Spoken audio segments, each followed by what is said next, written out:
Hi, this is Ron Darling. This is Skip Lockwood. Hi, I'm Ron Swoboda of the 69 New York Mets, and you're listening to MetsMusings with Gary Mack.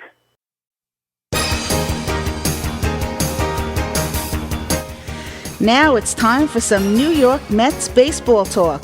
Here's Gary Mack bringing you the latest news and analysis from Mets Nation and the world of baseball on another edition of MetsMusings.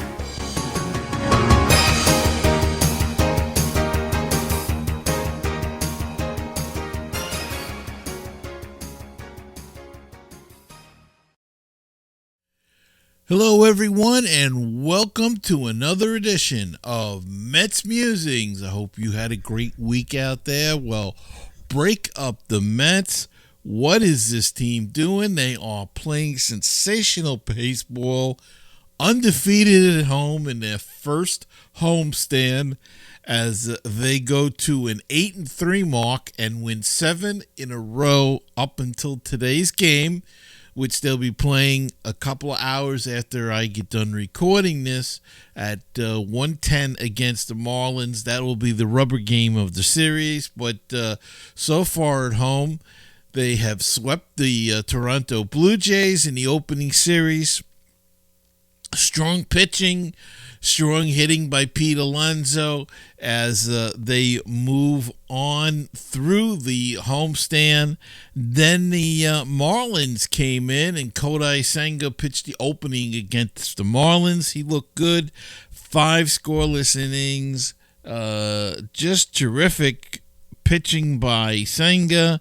And the bullpen remained excellent from there.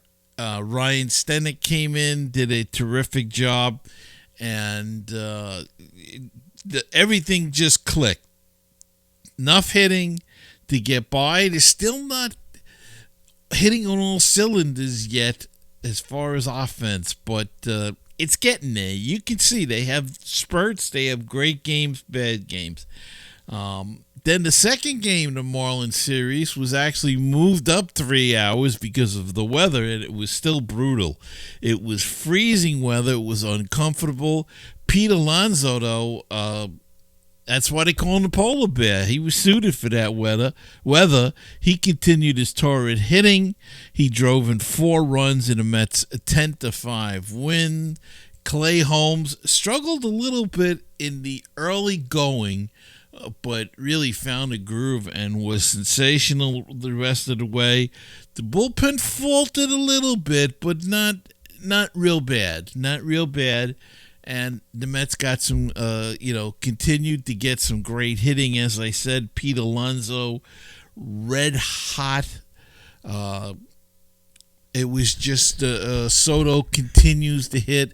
Even though Soto doesn't look entirely set yet, even Keith Hernandez said he's not in a great groove, but he's still managing to get his hits. So maybe when the weather warms up, it was brutal yesterday. It was brutally cold. It's going to be cold again today at Citi Field for this afternoon game, but they will, get it played. And the Mets are currently 8-3, first place in the NL East by a half a game, right ahead of Philadelphia, who's right behind us. Then followed up by the Marlins, who are actually 3 games back, and the Atlanta Braves, who are off to a terrible start, are bringing up the rear at 2-8. So, as I said, the rubber game today against the Marlins.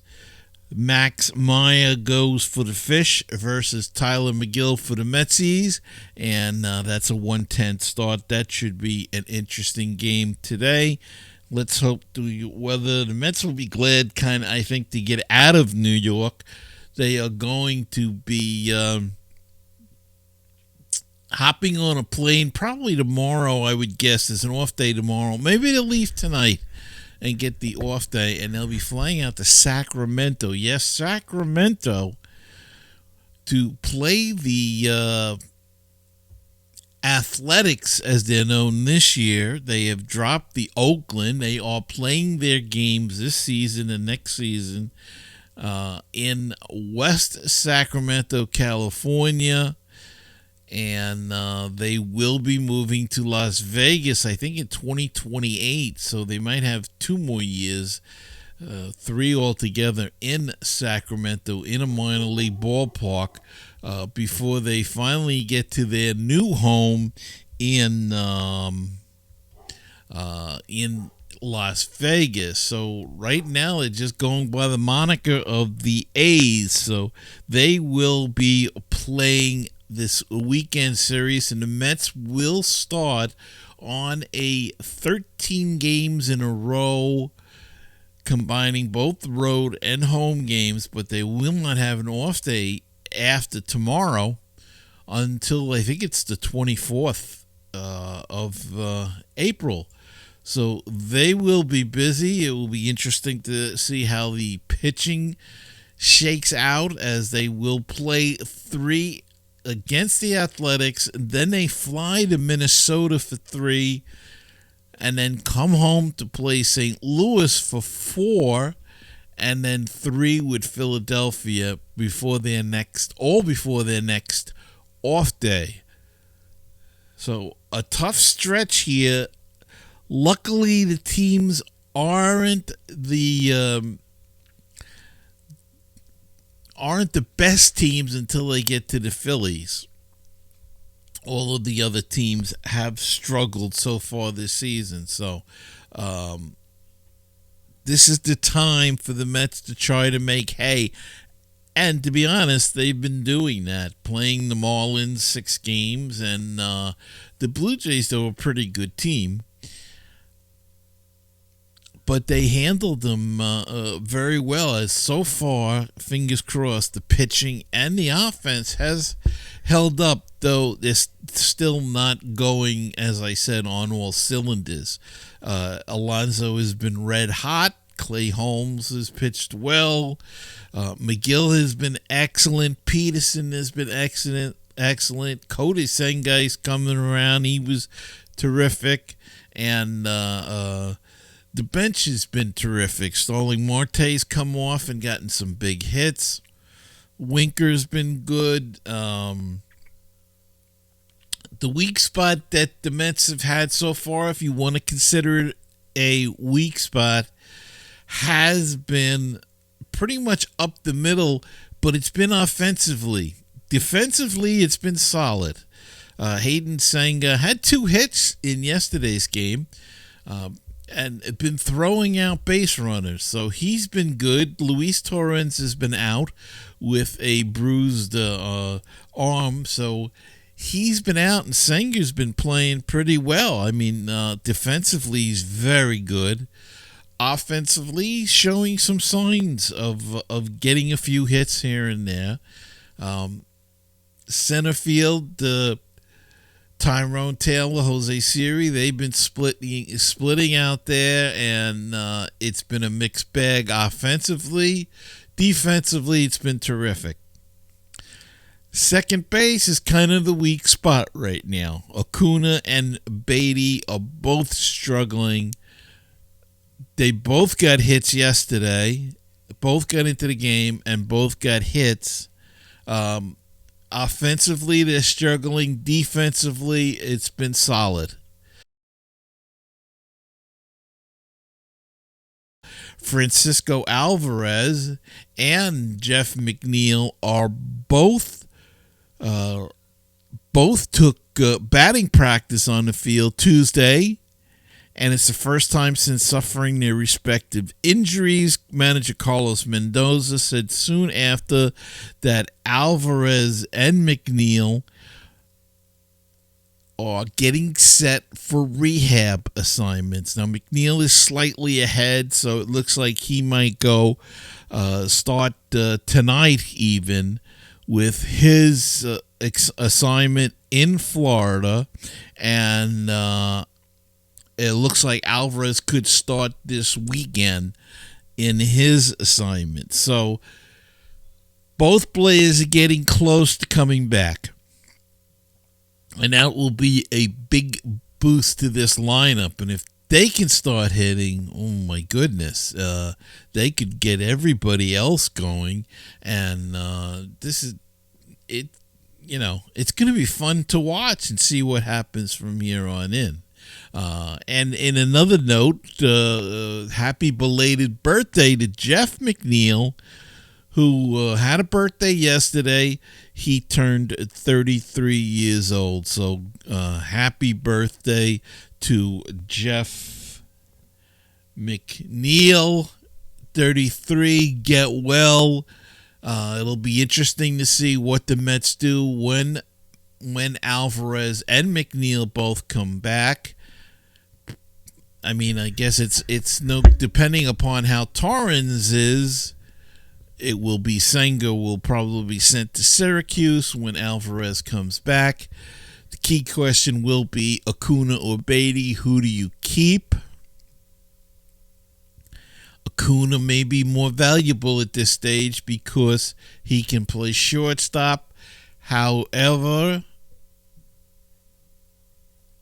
they also may want him to get more playing time at that point and decide to keep Beatty.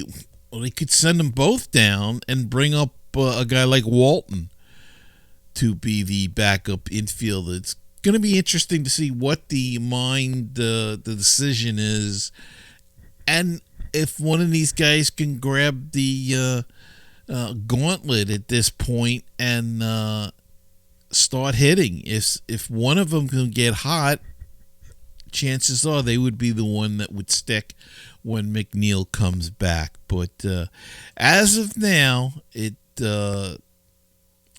been a struggle for both of these young guys, and it's kind of a shame because they both have talent. You can see the talent. Beatty was so hot in spring training, just not able to carry it through to the regular season, and that's a big question. But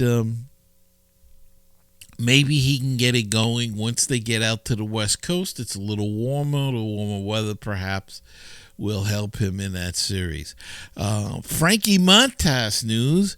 He threw from 75 feet last Saturday, with Mendoza referring to it as light tossing.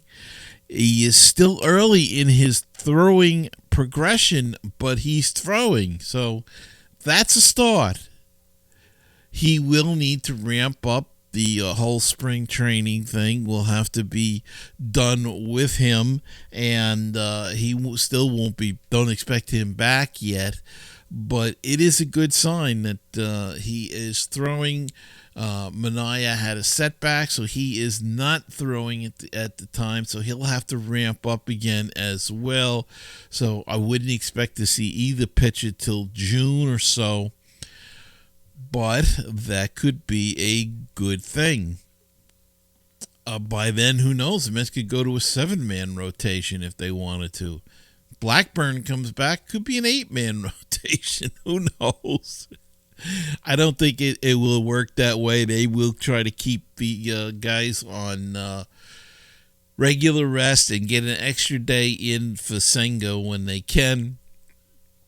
But it's still good news to hear that Frankie Montas is coming back, is starting to his comeback, and we will hopefully there'll be no setbacks, and we'll see him before too long. All right, let's take a break and come back right after this. Baseball and BBQ, your place for interesting baseball talk, opinions, and history. Baseball and BBQ, your place for barbecue recipes, tips, and interviews from the world of barbecue. If you like baseball and if you like barbecue, then tune in to Baseball and BBQ. Find us on iTunes, Stitcher, Google Play, and BaseballTalkRadio.com.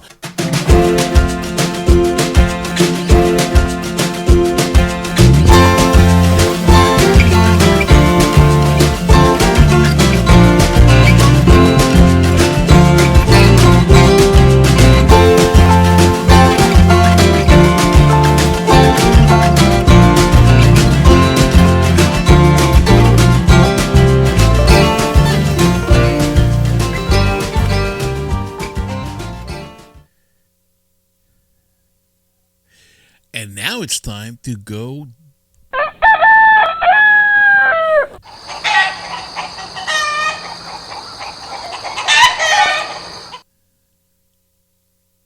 Yes, we're going down on the farm, and we've got lots of farm news for you this week. The Binghamton Rumble Ponies, the AA affiliate of the New York Mets, are pleased to announce that for a second straight year, SNY, the flagship television home of the New York Mets, will be carrying Rumble Ponies games on television this season. The Rumble Ponies will appear on SNY 6 times in 2025, with the first broadcast this Sunday against the Hartford Yard Goats, the Rockies AA affiliate, at Mirabito Stadium, with coverage getting underway at 1 p.m. So look for that. This week, the Rumble Ponies will be in 6 games on SNY. And, of course, if you have the MILB package, you can see most of their games on that as well. So, good chance to check out the Rumble Ponies, though it's been a tough start for them weather-wise. They've been canceled a couple of times, so they haven't really got on track, but we'll talk about that a little bit more.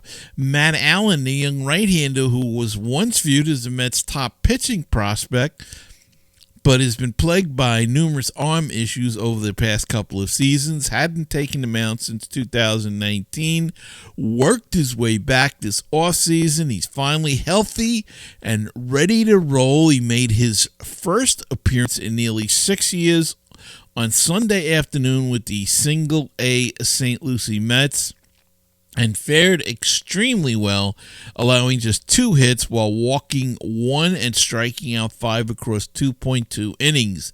The 23-year-old threw 28 of his 44 pitches for strikes and touched 97 miles per hour. That is great news if Matt Allen can get himself straightened out and able to pitch like he was considered to be in the beginning. Could be another big piece to the whole farm system, and the Mets putting together a terrific one. Nolan McLean is one of the more intriguing Mets prospects to keep an eye on. He came into the organization as a two-way player, but decided to transition to a full-time pitcher last year. He pitched to a strong 2.36 ERA over his final 7 starts. After working all offseason, many believe that 2025 will be a breakout year for the 23-year-old, and Sunday's outing was a good start. He was phenomenal across 4 scoreless innings of work with AA Binghamton, allowing just 3 hits while striking out 8 and generating 15 swings and misses. He threw 54 of his 70 pitches to strikes, and his 70-grade sweeper was on full display. So good news, Nolan McLean is coming along as well, another pitching prospect. And an offensive prospect, Drew Gilbert, who was slated to play for Syracuse, but who is coming off a 2024 season of injuries, mostly lost the year to a hamstring injury, is on a rehab assignment from Syracuse with St. Lucie. Got a couple of hits in their game last night. So Drew Gilbert on the men, playing with St. Lucie.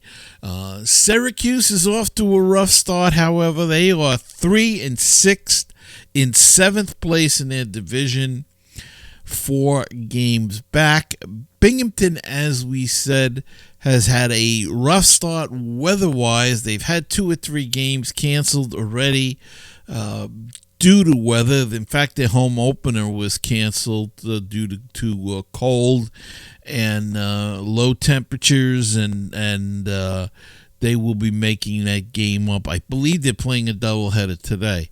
They are 1-1 in 3rd place, 2 games back.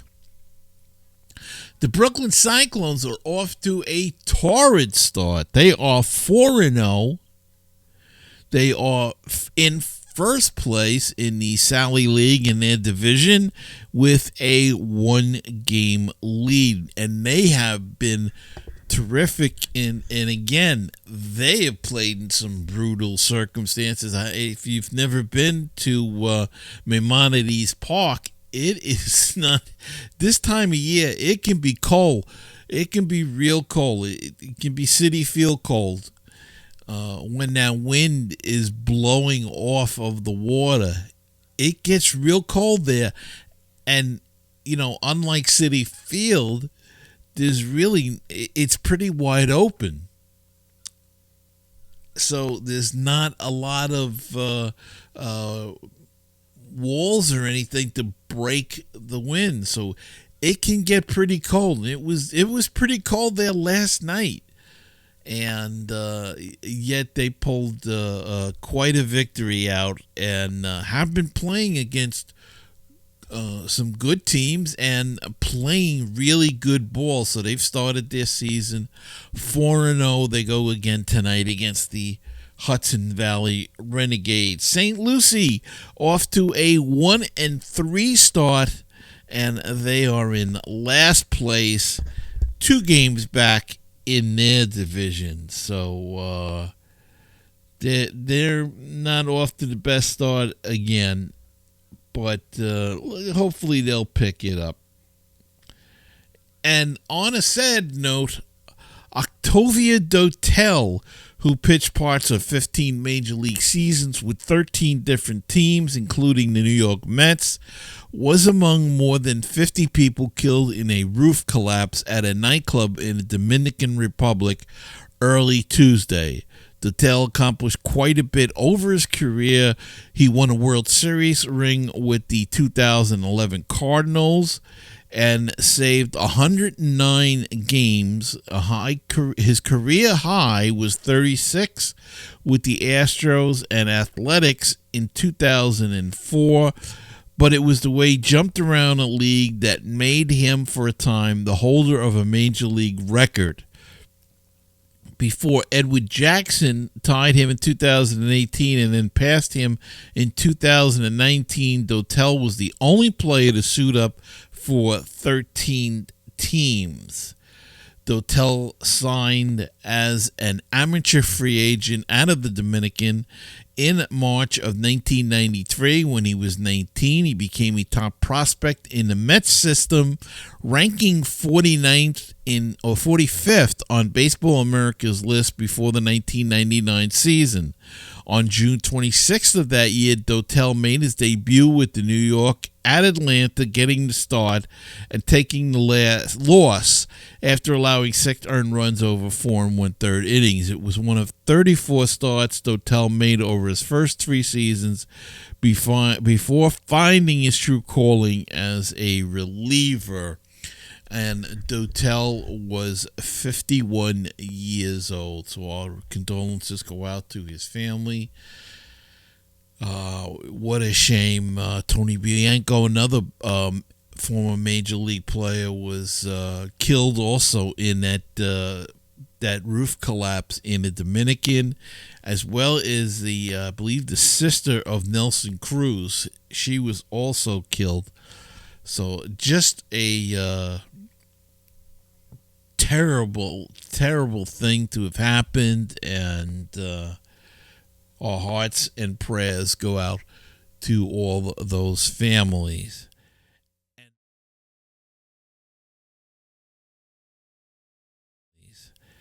And that is going to wrap it up for this week's show. I hope you enjoyed it, and I hope you'll tune in every week. You can find us on YouTube and Rumble and Spotify and all of your favorite podcast apps. We are on if you prefer to listen to the audio.